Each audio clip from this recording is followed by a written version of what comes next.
नमस्कार साथियों, स्वागत है आपका अपने YouTube चैनल केसी क्लासेस में।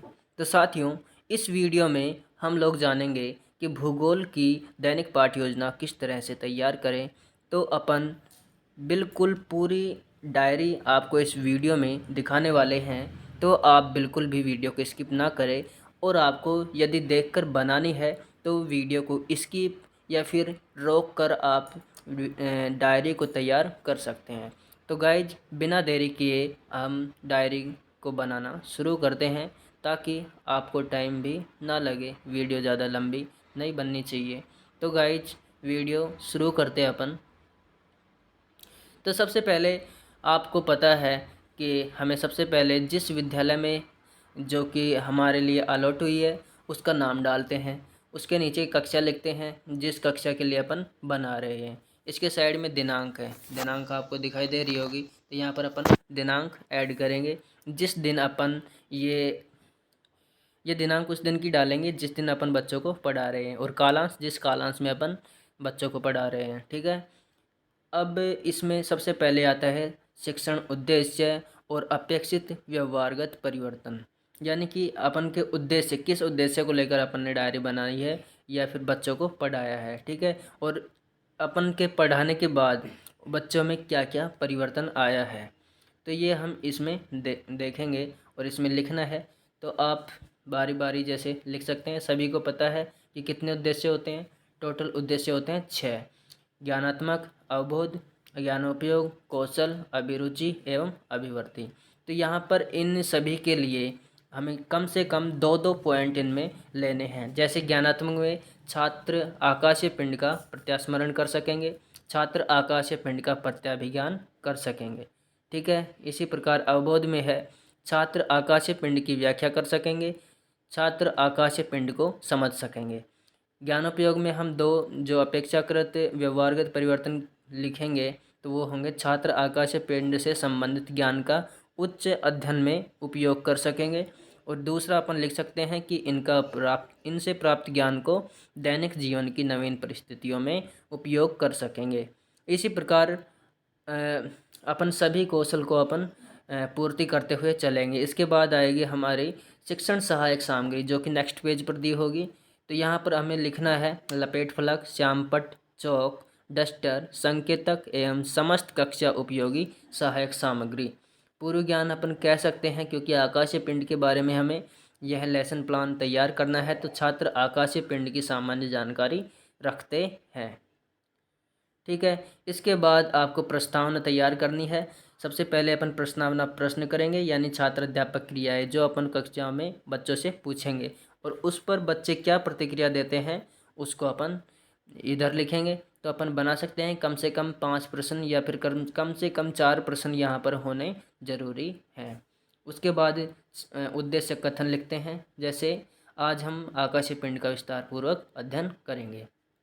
इसके बाद पाठ को अपन किस तरीके से बच्चों के सामने रखते हैं वो सभी हमें यहाँ पर लिखने हैं। शिक्षण बिंदु, यानी शिक्षण बिंदु क्या होगा, तो इसको लिखा जैसे खगोलीय पिंड है। फिर विकासांक प्रश्न पूछेंगे अपन। इधर छात्रों की क्रियाविधियाँ, क्रिया क्या कर रहे हैं, वो किस विधि से अपन इसको पढ़ा रहे हैं, श्यामपट्ट विधि, प्रश्नोत्तर विधि, व्याख्या कर रहे हैं, किस तरह से प्रश्न पूछ रहे हैं, जो अपन को लिखना है। उसके बाद श्यामपट्ट कार्य, यदि अपन को श्यामपट्ट की ज़रूरत है तो अपन श्यामपट्ट पर लिखकर समझा सकते हैं। ठीक है। जो जो अपन ने श्यामपट्ट पर लिखा, तो गाइज पूरा अगर हम पढ़ेंगे और आपको बताएंगे तो टाइम काफ़ी लगेगा।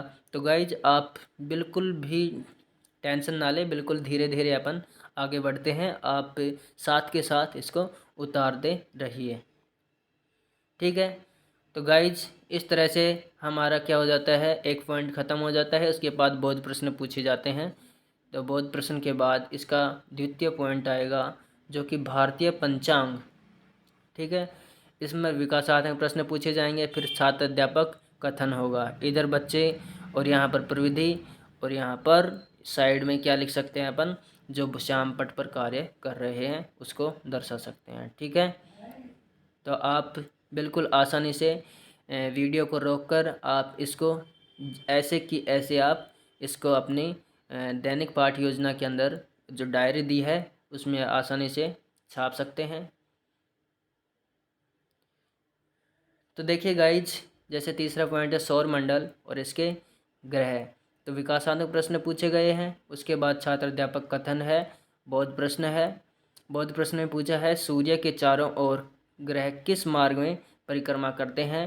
तो बच्चों का आंसर है कि अंडाकार मार्ग में, यानी कि प्रवलाकार। और यहाँ पर कौन सी विधि थी, प्रश्नोत्तरी विधि थी, क्योंकि प्रश्न पूछा गया था कि नहीं। ठीक है, इसके बाद चलते हैं अपन, देखते हैं नेक्स्ट पॉइंट पर। तो यहाँ पर मूल्यांकन प्रश्न पूछे जाएंगे। क्या प्रश्न पूछे जाएंगे, मूल्यांकन। यानी मूल्यांकन के लिए एक नीचे आपको अलग से 4 या 5 प्रश्न हमें बनाने हैं, जो कि अपन ने बच्चों से किए हैं। वहीं पर करने हैं कि उनको समझ में आया कि नहीं आया। यदि समझ में आया नहीं आया तो अपन बिल्कुल दोबारा से पढ़ाते हैं, लेकिन हमें यहाँ पर जो प्रश्न पूछे हैं उनको लिखना है। उसके बाद एक बड़ा गृह प्रश्न दे देंगे गृह कार्य के रूप में। ठीक है, इस तरह हमारा एक लेसन प्लान टोटल कंप्लीट होता है। ठीक है, अब प्रश्न पर चलते हैं, लेसन प्लान संख्या 2 पर। यहाँ पर टॉपिक ले रहे हैं हम भूगोल में पर्यावरण प्रदूषण। तो गाइज बिल्कुल वीडियो ज़्यादा लंबी न बने, इसलिए हम सभी चीज़ें आपको बिल्कुल आसानी से नहीं बता सकते। और आप देखते हुए इनको लिख सकते हैं। वीडियो को रोकने की ज़रूरत हो तो आप रोककर इसको पूरे तरीके से लिख सकते हैं। ठीक है, तो इसके बाद अभिवर्ती है। जहाँ पर आपको समझ में नहीं आए बिल्कुल आसानी से रोककर, या फिर आपको क्वालिटी समझ में नहीं आ रही है, क्वालिटी कमी है, तो आप अपने मोबाइल से सेटिंग में जाकर क्वालिटी को बढ़ा सकते हैं और बिल्कुल ईजीली आपको बिल्कुल दिखाई देगा। ठीक है गाइज, इसके बाद जैसे उद्देश्य कथन आ गया हमारा। आज हम पर्यावरण प्रदूषण के बारे में विद्यार्थी विस्तार पूर्वक अध्ययन करेंगे। ठीक है, उसके लिए फिर शिक्षण बिंदु आ गई, छात्र अध्यापक क्रियाएं, विद्यार्थी क्रियाएं, विधि और प्रविधि, श्यामपट्ट सार। फिर पहला पॉइंट लिया है वायु प्रदूषण। ठीक है, यहाँ पर आप देख सकते हैं, बिल्कुल आसानी से आप लिख सकते हैं, इसको वीडियो को स्किप कर सकते हैं। इसके बाद जैसे जल प्रदूषण लिया है 2 नंबर टॉपिक। इसके बाद विकासात्मक प्रश्न पूछे गए, फिर छात्र अध्यापक कथन हुआ। इधर अपन को एक ही चीज़ लिखनी है, सभी विद्यार्थी ध्यानपूर्वक सुनेंगे और मुख्य बिंदुओं को अपनी अभ्यास पुस्तिका में लिखेंगे। जो अपन को बोर्ड पर लिखना है वो यहाँ पर अपन लिख सकते हैं ब्लैक चार्ट पर। आपको ब्लैक चार्ट खरीदने की ज़रूरत पड़ेगी। इसके बाद है ध्वनि प्रदूषण। प्रदूषण कौन कौन से हैं ये अपन बता देंगे। इसके बाद आप देख सकते हैं छात्र अध्यापक कथन है, ध्वनि ऊर्जा और जो इस समय में माध्यम के इकाई क्षेत्र में प्रवाहित हो रही है उसे वाट पर वर्ग मीटर से मापा जाता है। ठीक है, ये सभी अपन इसमें लिख सकते हैं। और इधर आप बिल्कुल बौद्ध प्रश्न, जो कि हमारा कर्ण कितने डेसिबल तक की ध्वनि को सुन सकता है, 80 डेसिबल। और ठीक है, इसके बाद मूल्यांकन प्रश्न पूछे जाएंगे। तो मूल्यांकन प्रश्न लिख सकते हैं, जैसे ध्वनि प्रदूषण किससे मापा जाता है, तो डेसिबल से। जल प्रदूषण के कितने कारणों से होता है, ये अपन इनसे पूछेंगे, फिर एक बड़ा गृह कार्य के रूप में दे देंगे। एक प्रश्न हमारा क्या हो जाएगा, गृह कार्य के रूप में। उसके बाद पाठ्य योजना 3 है, जिसमें अपन पहले पूर्ति कर लेंगे, विषय लिख देंगे, प्रकरण लिख देंगे कृषि। ठीक है, इसके बाद वही काम करना है, शिक्षण उद्देश्य लिखेंगे, 6 के 6 पूरे के पूरे शिक्षण उद्देश्य लिखने हैं। उसके बाद अपेक्षित व्यवहारगत परिवर्तन लिखेंगे। ठीक है, तो आप इनको बिल्कुल आसानी से लिख सकते हैं। कृषि के बारे में है, तो जैसे ज्ञान उपयोग, कृषि करने के बाद कृषि से ज्ञान प्राप्त को छात्र क्या करेंगे, उच्च अध्ययन में उपयोग कर सकेंगे। ठीक है, इसके बाद शिक्षण सहायक सामग्री सभी की सभी वही रहने वाली हैं। लपेट फलक है, श्यामपट्ट फलक है, और जैसे चौक, डस्टर, संकेतक एवं समस्त कक्षा उपयोगी शिक्षण सहायक सामग्री। ठीक है, छात्राध्यापक क्रियाएं कौन कौन सी होंगी, छात्र क्रियाएं कौन कौन सी होंगी, ये अपन क्या कर देंगे, प्रस्तावना तैयार कर देंगे। उसके बाद एक उद्देश्य कथन लिख देंगे। ठीक है, और इसमें लिख देंगे अपन आज, तो सभी बच्चों आज हम कृषि के विषय में विस्तारपूर्वक अध्ययन करेंगे। उसके बाद पाठ की प्रस्तुति लिखेंगे, प्रस्तुतिकरण किस तरह से अपन करेंगे, उन्नत बीज कहाँ से कैसे लिए जाएं, बिल्कुल तरीके से अपन को इसमें लिखना है। ठीक है, तो आप बिल्कुल आसानी से वीडियो को स्किप करके या फिर रोक करके आप वीडियो सभी नोट्स ऐसे कैसे लिख सकते हैं। तो गाइज उम्मीद करता हूँ आपको सभी चीज़ें बिल्कुल आसानी से समझ में आ रही हैं। तो गाइज एक लाइक तो बनता ही है, लाइक ज़रूर कर दीजिए ताकि हमें आपसे प्रोत्साहन मिले और हम इस प्रकार की वीडियो फिर से बनाए, ताकि सभी विद्यार्थियों जो बीएड कर रहे हैं सभी स्टूडेंट्स को फ़ायदा मिल सकें और उनको कोई भी प्रॉब्लम ना आए। तो गाइज लाइक करना बिल्कुल भी न भूलना, लाइक करके और जिन भी विद्यार्थियों को या छात्र अध्यापकों को इसकी आवश्यकता है तो उनको शेयर कर दीजिए, ताकि उनको भी कहीं इधर उधर से भटकने की ज़रूरत ना रहे और बिल्कुल आसान तरीके से आप लिख सकते हैं। ठीक है गाइज, तो इसी प्रकार से दैनिक पाठ योजना नंबर 4 आज इस वीडियो में चौथी जो दैनिक योजना पाठ है, दैनिक पाठ योजना, इसको अपन देखते हैं। इसमें प्राकृतिक परिघटनाएं हैं भूगोल के अंदर, तो अपन आसानी से लिख सकते हैं। इसमें भी टोटल 6 के 6 उद्देश्य रहेंगे और इसमें अपेक्षाकृत और व्यवहारिकगत परिवर्तन जो होगा, जो बच्चों में परिवर्तन होगा, वो अपन इसमें लिखेंगे। सेम उसी तरह से अपन को ये बनानी है। इसके बाद शिक्षण सहायक सामग्री जो है सभी वो की वही आएंगी, लपेट फलक, चाक, डस्टर और संकेतक एवं समस्त कक्षा उपयोगी शिक्षण सहायक सामग्री। पूर्व ज्ञान क्या हो जाएगा, जैसे यहाँ पर छात्र प्राकृतिक घटनाओं के विषय में जानकारी रखते हैं। फिर इसके बाद प्रस्तावना प्रश्न पूछे जाएंगे। इसमें छात्र अध्यापक क्रियाएं और एक छात्र क्रियाएं लिख देंगे। ठीक है, इसमें कम से कम 4 या 5 प्रश्न बना लेंगे। ठीक है, इसके बाद उद्देश्य कथन लिख देंगे, यहाँ पर प्रस्तुतिकरण कर देंगे, किस तरह से पढ़ाया अपन ने वो सभी चीज़ें लिखेंगे। जैसे पहला पॉइंट वायुदाब लिया है, फिर विकासात्मक प्रश्न पूछे गए हैं, उसके बाद छात्र अध्यापक अपनी बात रखता है और बच्चों को समझाकर बोध प्रश्न पूछता है कि उनको समझ में आया कि नहीं आया। इधर बोर्ड का उपयोग करके अपन लिख देंगे, बोर्ड पर समझा देंगे लिख के। उसके बाद जैसे तड़ित झंझावात है, बिजली जिसको बोलते हैं, तो ये किस प्रकार से होती है, कैसे उत्पन्न होती है, ये सभी इसमें विकासात्मक प्रश्न में 1 या 2 प्रश्न पूछे जाएंगे। और ये चमकती क्यों है जैसे, तो बच्चे सभी संभावित आंसर देंगे। इसके बाद छात्र अध्यापक अपनी जो भाषा शैली है उसके रूप में इसको बिल्कुल तरीके से बच्चों को समझाएगा। उसके बाद व्याख्यान विधि के द्वारा बोर्ड पर भी समझाया जाएगा।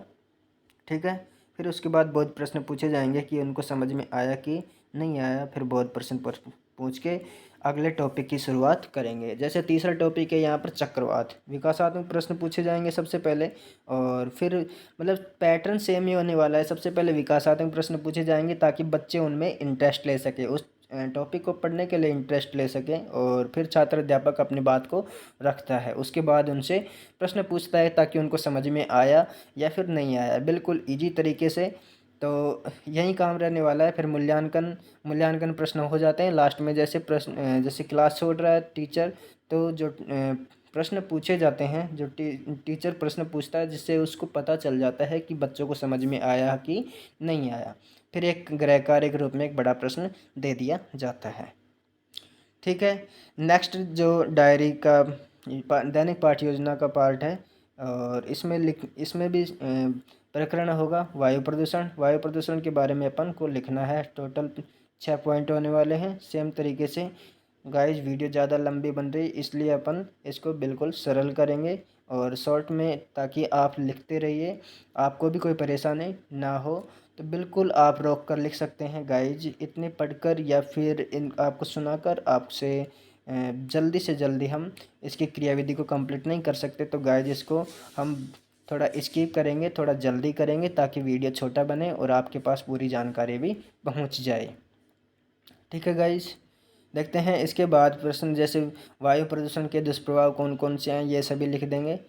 ठीक है, इसके बाद हम लिखेंगे बोध प्रश्न, इसके टीचर पूछेगा जो बोध प्रश्न होंगे। उसके बाद वायु प्रदूषण नियंत्रण कैसे कैसे करें, ये सभी हमें इसमें लिखने हैं। जैसे छात्र अध्यापक कथन, कारखानों में चिमनियों पर गैस अवशोषण लगाकर, यानी गैस अवशोषक लगा देंगे तो उससे जो CO2 वगैरह है इसका क्या होगा, या फिर जो विषैली गैसें हैं उनका दूर या फिर फैलाव कम से कम होगा। ठीक है, इसके बाद अपन मूल्यांकन प्रश्न करते हैं, 5 प्रश्न लिख देंगे, उसके बाद एक बड़ा कार्य प्रश्न गृह कार्य के रूप में दे देंगे।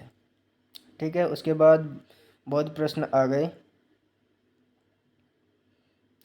और यहाँ पर इसके बाद दैनिक पाठ्य योजना क्या है, 6 दैनिक पाठ्य योजना 6। गाइज वो पेज डबल हो गया था। और इसमें क्या है, जल प्रदूषण। जल प्रदूषण भी बिल्कुल इजी तरीके से अपन बता सकते हैं। ज्ञानात्मक अवबोध, ज्ञानोपयोग, भाव और कौशल, अभिरुचि और अभिवृत्ति, ये सभी 6 के 6 उद्देश्य हमें प्रत्येक टॉपिक के अंदर लिखने हैं और क्या क्या परिवर्तन होने हैं वो भी इसमें बताना है। ठीक है, उसके बाद शिक्षण सहायक सामग्री हो जाएगी और प्रस्तावना प्रश्न क्या पूछे जाएंगे, प्रस्तावना तैयार कर लेंगे। फिर अपन चलेंगे पाठ की और तो पाठ के प्रस्तुतिकरण करने के लिए अपन को क्या करेंगे, एक बिंदु लेंगे, उस पर छात्र अध्यापक क्या करेगा, विकासात्मक प्रश्न पूछेगा, यानी ताकि बच्चे उस टॉपिक के ऊपर एकाग्रचित होकर ध्यान से देख सकें। फिर अपना इंट्रोडक्शन जो कि पाठ होगा उसके टॉपिक के अनुसार वो बताएगा। फिर बहुत प्रश्न पूछेगा, उसमें बच्चों के व्यू लेगा जिससे बच्चों को समझ में आया कि नहीं आया। ठीक है, इसके बाद है जैसे 3 नंबर टॉपिक लिया है जैसे जल प्रदूषण नियंत्रण किस तरह से किए जाए, तो यह इसमें भी विकासात्मक प्रश्न, फिर छात्र अध्यापक कथन आएगा, उसके बाद बोध प्रश्न आएगा। ठीक है, उसके बाद मूल्यांकन प्रश्न 5 कम से कम 5 या 4 तो होने ही चाहिए। उसके बाद एक जैसे बड़ा प्रश्न दे दिया जाएगा गृह कार्य के लिए, तो गृह कार्य होगा जल प्रदूषण के मुख्य कारण लिखिए। इसके बाद दैनिक पाठ्य योजना। गाइज वीडियो को लाइक ज़रूर कर दीजिए, अभी तक आपने लाइक नहीं किया। गाइज आपके लिए ही वीडियो बना रहे हैं, वरना इससे आपको भी फ़ायदा है कि आपको कहीं भी भटकने की ज़रूरत नहीं पड़ी और बिल्कुल इजी वे में आपको समझ में आ गया। ठीक है, तो आपको इतना सरल तरीके से हम आपको डायरेक्ट प्रोवाइड करवा रहे हैं, तो आपको भी हमारा साथ देना चाहिए और आपको इस वीडियो को अपने सभी दोस्तों के साथ बिल्कुल शेयर करना चाहिए ताकि उनको भी इसका बिल्कुल साधारण शैली में और बिल्कुल स्पष्ट रूप से उनको पहुंच सके, उनके पास तक पहुंच जाए और वो भी आसानी से कर सके। तो गाइज इस वीडियो को ज़्यादा से ज़्यादा शेयर करना बिल्कुल भी ना भूलना, क्योंकि सभी छात्र अध्यापक के लिए यह इम्पोर्टेंट डायरी होती है। इसमें 50 नंबर का मैटर होता है, 50 नंबर के लिए। तो गाइज प्लीज़ रिक्वेस्ट है वीडियो को लाइक करना, और यदि आपने अभी तक हमारे चैनल को सब्सक्राइब नहीं किया है, यदि आपने हमारे चैनल को अभी तक भी सब्सक्राइब नहीं किया है तो चैनल को सब्सक्राइब ज़रूर कर दीजिए ताकि आपके पास सभी नोटिफिकेशन बहुत जल्द पहुंच सके और इससे आपको वीडियो किस तरह सभी वीडियो की नोटिफिकेशन जल्दी और सबसे पहले आपके पास पहुंच जाएगी। ठीक है, तो नमस्कार दोस्तों, यानी कि आपको सभी बिल्कुल आसानी से सभी की सभी जो दैनिक पाठ योजना है भूगोल के भूगोल विषय में, तो आपको बिल्कुल आसान तरीके से समझ में आ गई होंगी। यदि वीडियो की सभी जानकारी आपको उचित लगी या फिर आपके लिए अच्छी थी तो वीडियो को लाइक कीजिए, कमेंट कीजिए और शेयर करना ना भूलें। और आप कहाँ कहाँ से हैं सभी छात्र अध्यापक अपना अपने एरिया का नाम ज़रूर कमेंट करके बताएं। थैंक यू दोस्तों। यदि आपको किसी और सब्जेक्ट की भी डायरी चाहिए इसी तरह सेम पैटर्न में, तो आप कमेंट करके ज़रूर बताइए जिससे कि आपको वह डायरी प्रोवाइड करवाई जा सके। धन्यवाद दोस्तों।